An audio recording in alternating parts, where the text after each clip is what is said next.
Hey, Shalom Shalom Mishpocha. Welcome to another edition of Ray Bash's Ramblings. I'm your host, Rabbi Yehuda Ben Shomer, and today I'm going to be talking about the judgment of Heshvan. Heshvan is one of the Hebraic months of the year, and it was during this month that the flood of Noah took place.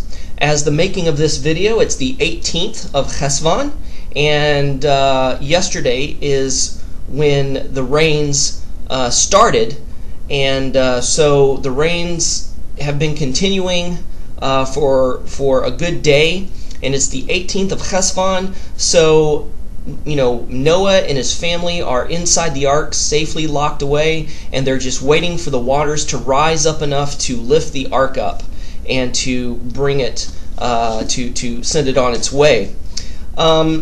So Heshvan represents judgment, represents a cleansing and a purifying, because we know that the flood waters of Noah encompassed the whole world, and it destroyed all of mankind. There were only 8 survivors, and 8 is the Hebraic number for new beginnings. You had Noah and his wife, and his 3 sons, and their wives, which is 8 people. And ironically, just going through Facebook and reading people's statuses, paying special attention to some of the emails that I've been getting over the last few days and weeks, it seems like collectively everybody's going through a really rough time. Either there's been a lot of sickness or death in the family, or they're having financial or legal troubles. Maybe some of their dreams and goals seems like that they're dashing up against the rocks in the midst of a storm.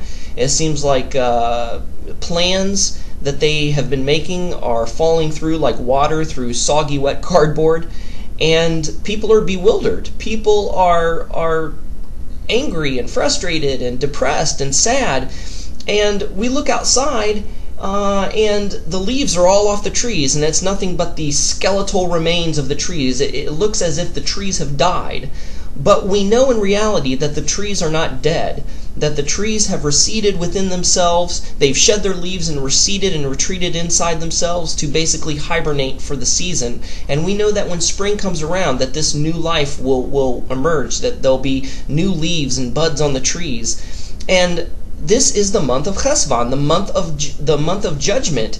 And just as the floods of Noah came upon the world at this time years and years ago, we see that this is the fall of the year, the fall of the season, and it seems like just as the world perished through the flood, that nature around us is perishing. And sometimes this bleeds over into our lives. Like I said, a lot of people are experiencing sickness and death in the family, financial hardships and troubles, dreams and goals, and small businesses bellying up, and things of this nature. And people are really struggling. People are really having a hard time.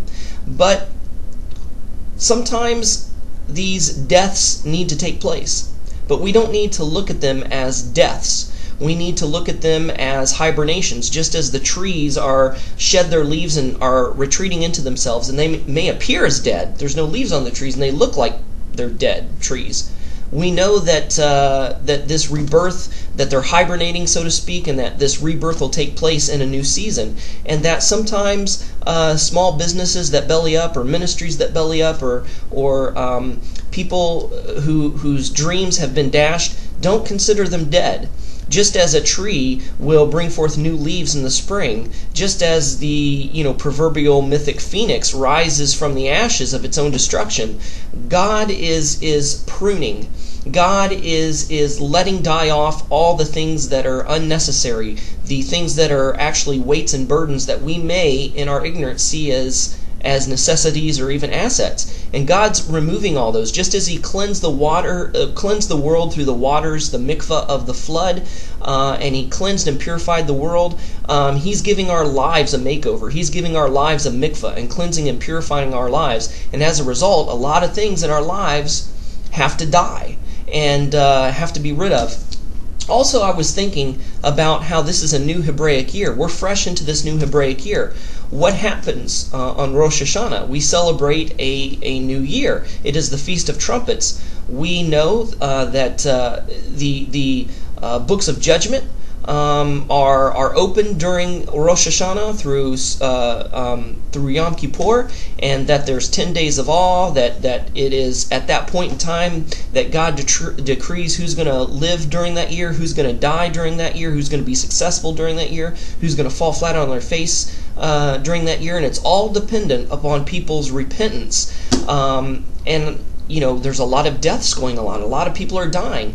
And it kind of occurred to me, maybe this is the result of the people that were decreed to die this year on Yom Kippur, when the books were sealed and the books were closed at the end of Yom Kippur, and people's fates for the year were sealed. Maybe these people that are dying are the ones that were decreed to die on Yom Kippur. And this is just the fruition of it. This is what's carrying out.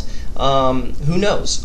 But I just want this video to be an encouragement, just kind of an eye-opener, as we should observe the times and observe the seasons and be conscious and reflect on where we're at prophetically, where we're at in our lives, and these things that seem to blindside us and take us by storm, and we're in a tumult of confusion, that if we really stop and open our eyes and evaluate things, things will make sense. Things will be put into perspective. That blurry image will start to become crystal clear. This is the month of Heshvan. This is the month of judgment. This is the month when the flood waters of Noah came upon the world, and the world was destroyed due to their great sinfulness. And it was a purging, it was a cleansing of the world. The world died, but yet after the flood it was reborn.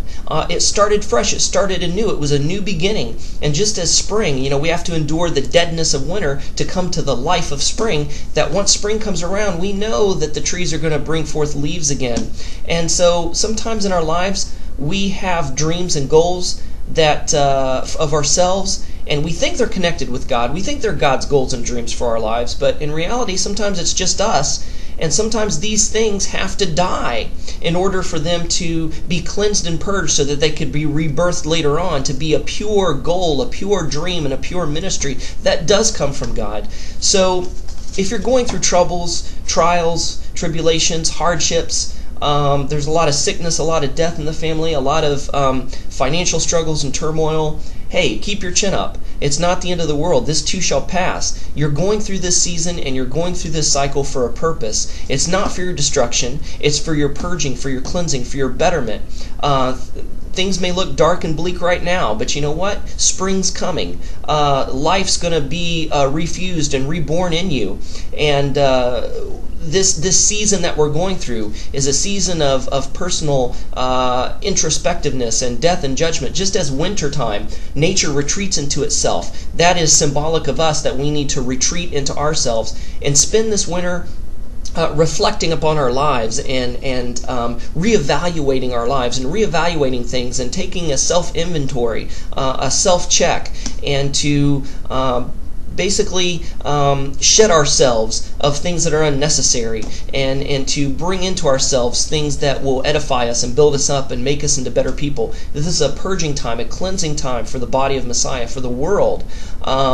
Just as the patterns of nature kind of symbolically talks about and alludes to and hints to and bleeds into the spiritual aspect of our lives. When these seasons come around, we go through these times and go through these changes. Obviously, this time of year is also when Hasatan is at his most active. The pagans use this time to communicate with the dead. The pagans use this time to sacrifice to their deities and to Satan himself.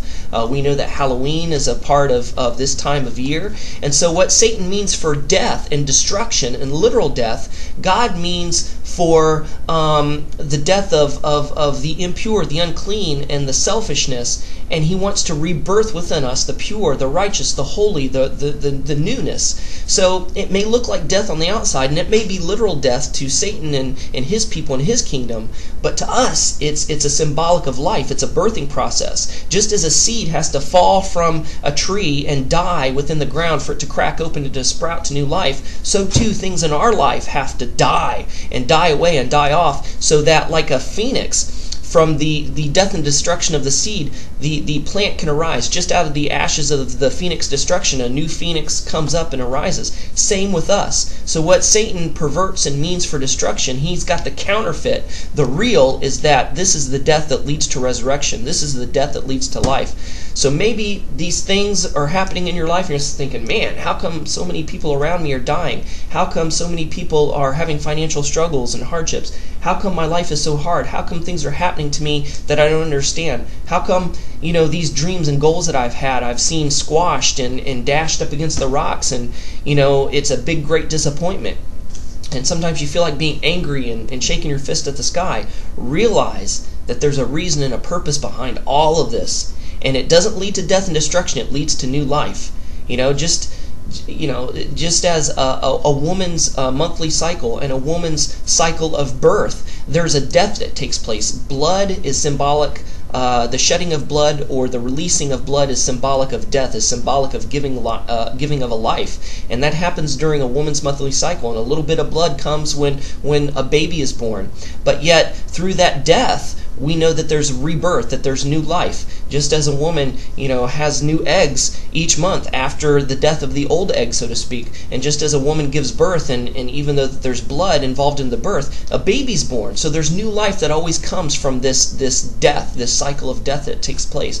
Same with us. We're not truly alive. We're not truly living right now, because we're in this mortal body, but once we shed this mortal coil, we're going to be more alive than ever before. Abraham, Isaac, Jacob, Elijah, Moses, they're more alive now than they ever were. Their bodies may be dead in dust and ash, but yet they're alive because Yeshua said that Elohim said, I am the God of Abraham, Isaac, and Jacob. I am the God of the living. I'm not a God of the dead. So this process of death leads to a rebirth. So even though this is a month of judgment, it's going to be good judgments, because God means all these things for our betterment and for our good. So let's just take joy in these trials and tribulations that come our way, and knowing that old things in our lives are being put to death and are passing away or being flushed out, and God's going to raise us up in a new season to new life. Thanks for watching. Shalom and Shavua Tov.